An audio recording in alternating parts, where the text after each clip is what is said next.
Dans le cadre de la réforme de la politique de la ville, les professionnels du développement social urbain doivent mettre en place un plan de lutte contre les discriminations.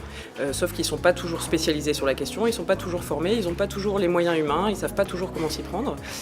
Donc on s'est dit qu'on allait mettre en place un atelier, donc c'est de pouvoir échanger des expériences, des pratiques, de pouvoir mutualiser des outils et des méthodes.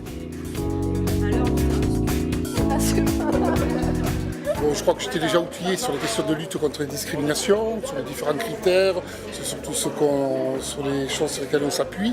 Mais là, on est allé beaucoup plus loin puisqu'on s'est retrouvé entre professionnels. Et ce que je vais retenir vraiment d'aujourd'hui, bon, c'était d'ailleurs comme ça que je suis venu, c'est l'échange de bonnes pratiques et aussi tout ce qu'a pu amener l'équipe de l'IRDSU qui nous a amené vraiment des compléments que je n'avais pas quand je suis arrivé ici et que je compte bien amener au-delà de Toulouse et de l'agglomération toulousaine.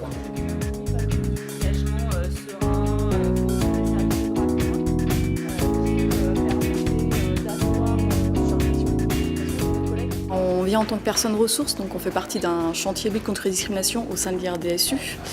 Et au sein de ce chantier, on est vraiment dans l'idée de se nourrir, de développer une expertise collective sur la lutte contre les discriminations. Aujourd'hui, l'atelier permettait aussi de présenter la logique et la démarche du chantier, de présenter aussi toute la production, la formalisation d'outils. On essaye vraiment d'être un chantier de professionnels qui se nourrit ensemble et qui est aussi force de proposition et en appui pour d'autres professionnels politiques de la ville.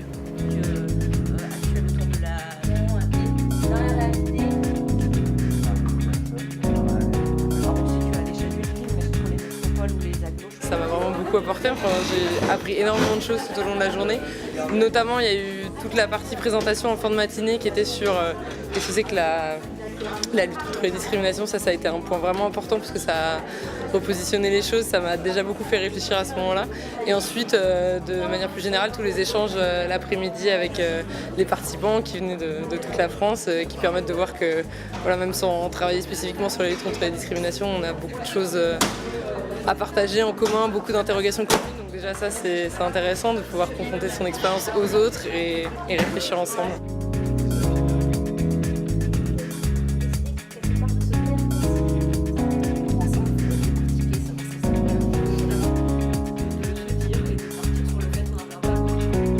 J'ai l'impression que les participants étaient plutôt satisfaits, qu'ils ont pu échanger entre eux et puis nous on repart aussi en sachant un petit peu plus sur ce qui se passe sur les territoires puisque ce sont des professionnels qui viennent de la France entière et puis on espère que d'autres viendront nous rejoindre pour défendre cette cause et appuyer les professionnels du développement social et de la politique de la ville.